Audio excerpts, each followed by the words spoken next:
Hi class, Steve Cady here, and I'll walk you through instructions for discussion board number 1.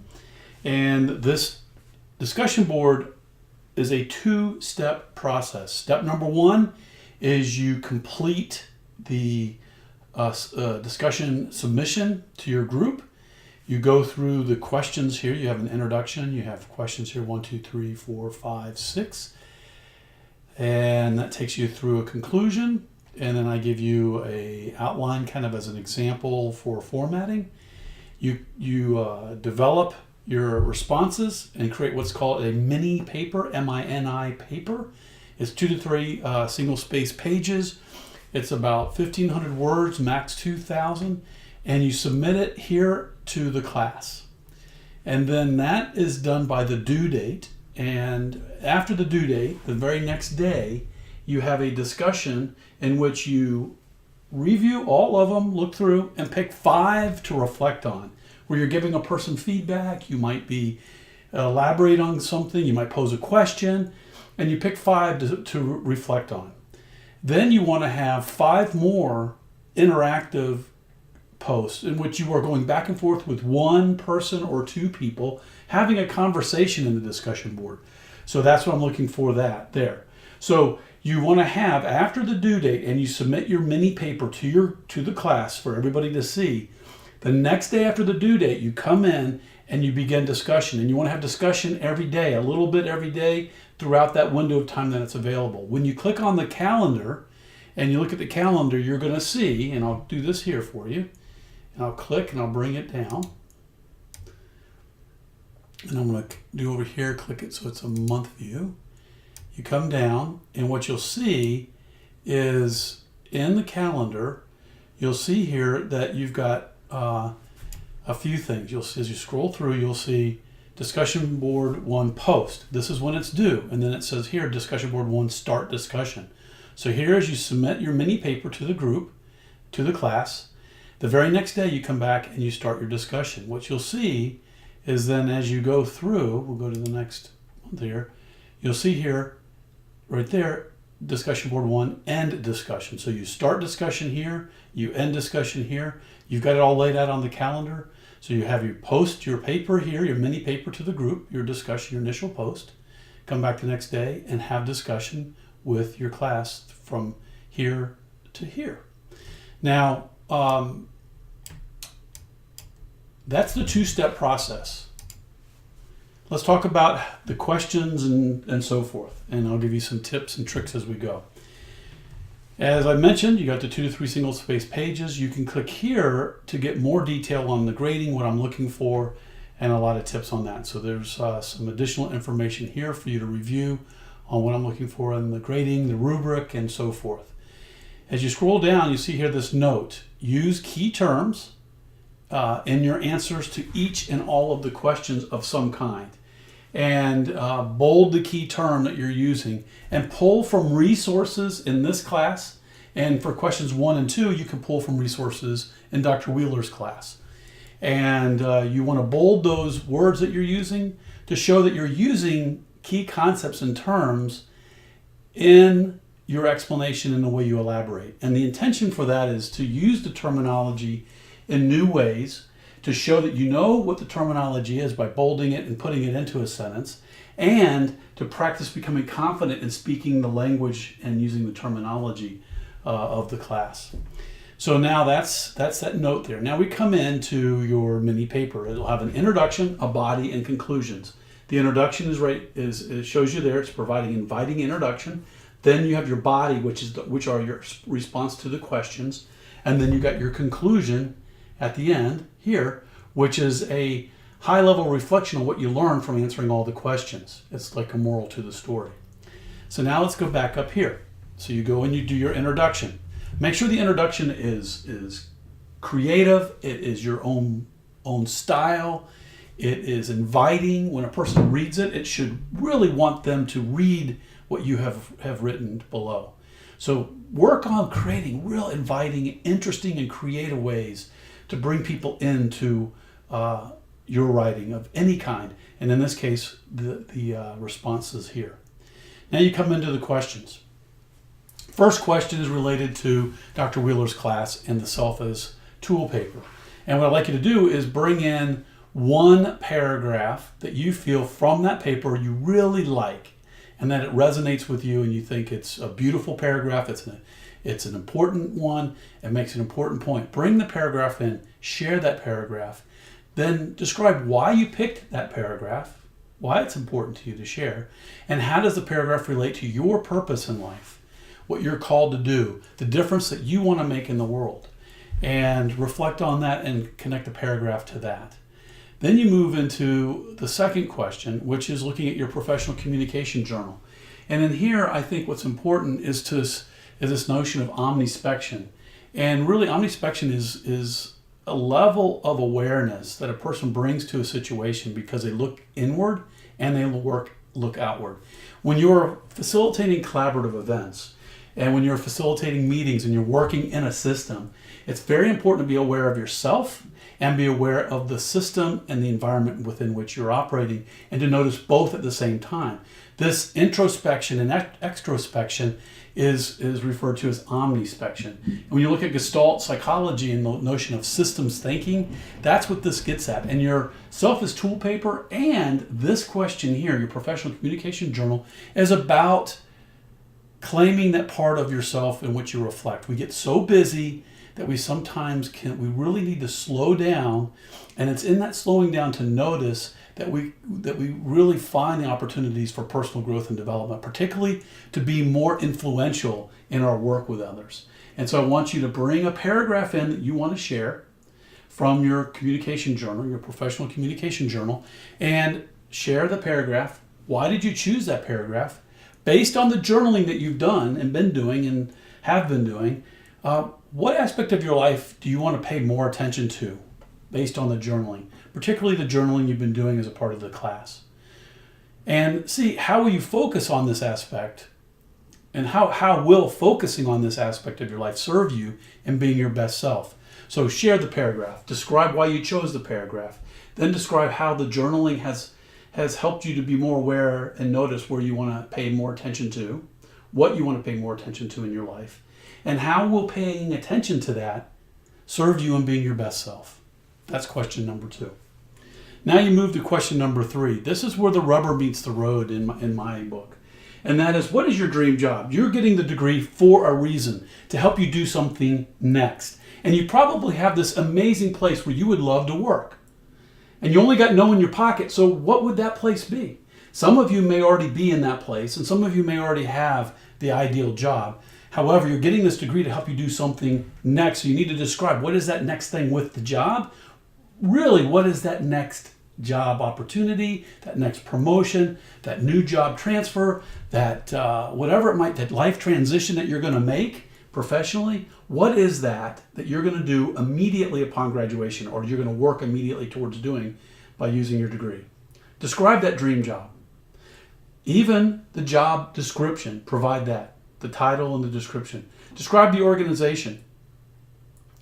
And then what I'd like you to do is describe or discuss how does your answer to the previous 2 discussion questions, so go up to 1 and 2 around the self as tool and the professional communication journal, go up and reflect on that, reflect on this dream job and this ideal organization.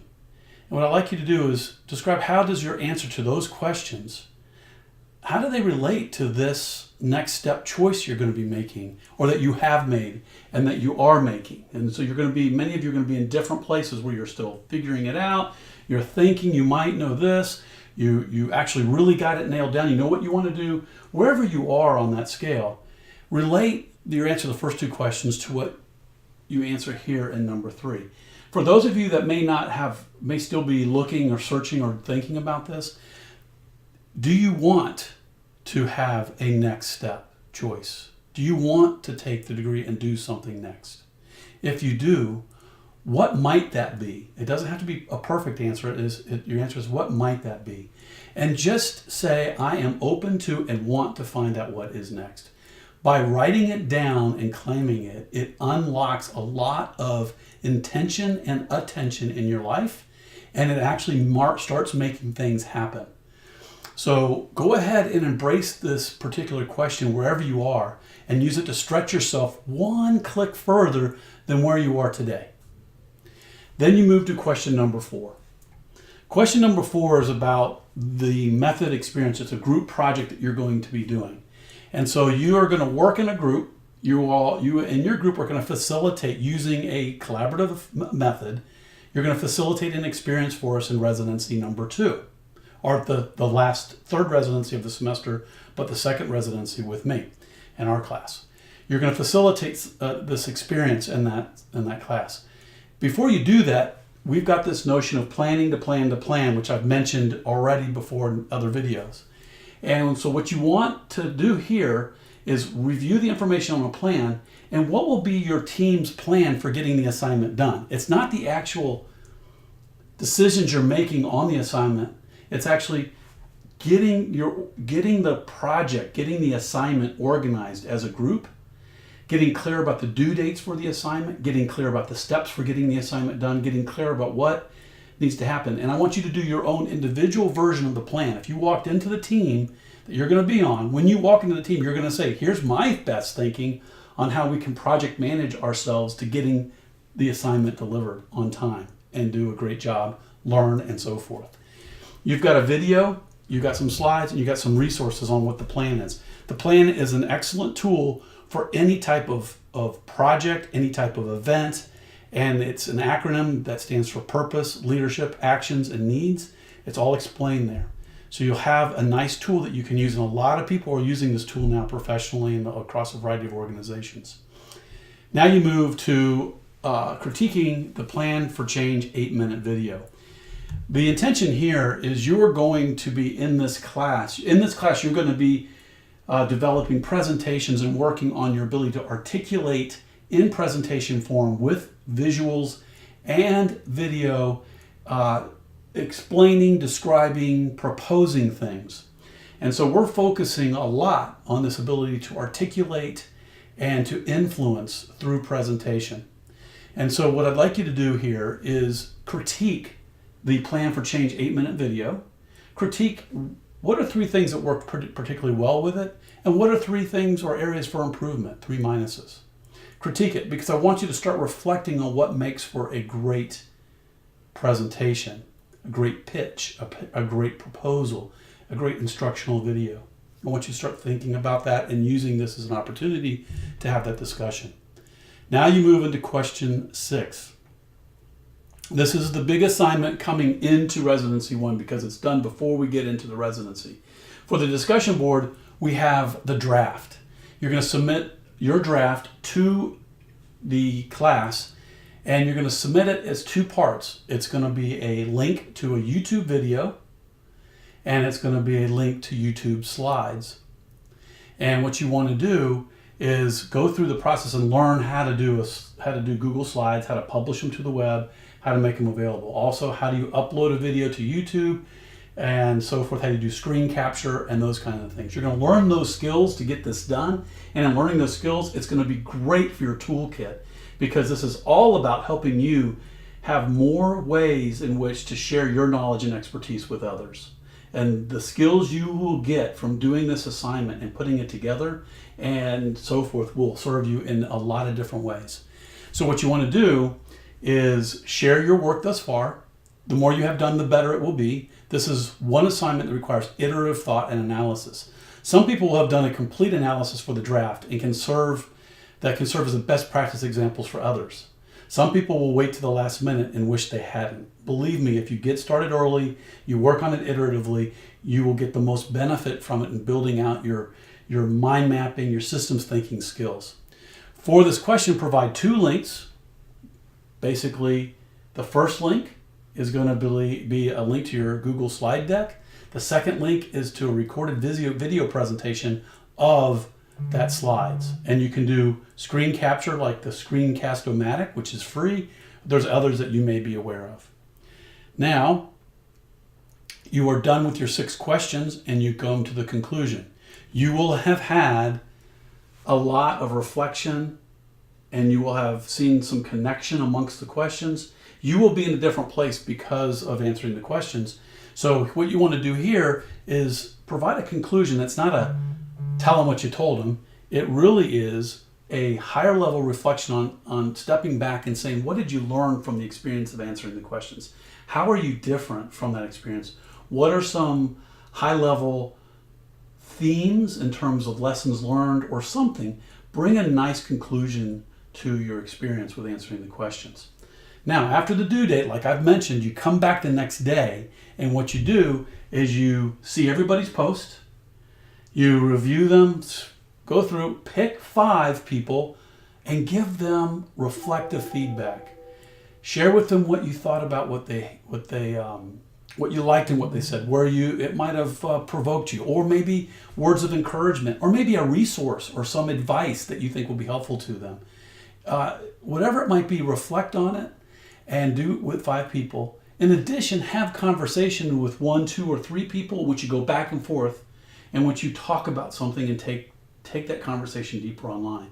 Online conversations are becoming more and more important in an asynchronous world that we're in with digital tools for virtual collaboration. So this is about really building out your skill set for having good conversation online.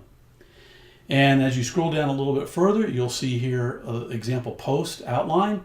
I am a stickler for a nicely laid out post. I'm also a stickler for following the grade rubric, which you can look at, which is complete, professional, thoughtful, and discussion. So I'll be looking for you answering all the questions. That's complete, and all the sub-questions. I'll be looking for you using the bolding and so forth, and each one of the questions using resources and terms in your answers. That's complete. There's professional, that's well formatted, properly laid out, good grammar, clearly articulated. Third, I'll be looking for thoughtful. Did you elaborate? Did you explain your thinking? Did you provide examples as appropriate? And so that thoughtfulness is very important to have as well. And discussion, I've already mentioned that. 10 minimum posts in which 5 are reflecting on people's work and 5 more are in conversation with somebody. So that's this discussion board. I look forward to seeing some awesome posts, great learning community conversation, and I will be talking with you soon. Bye for now.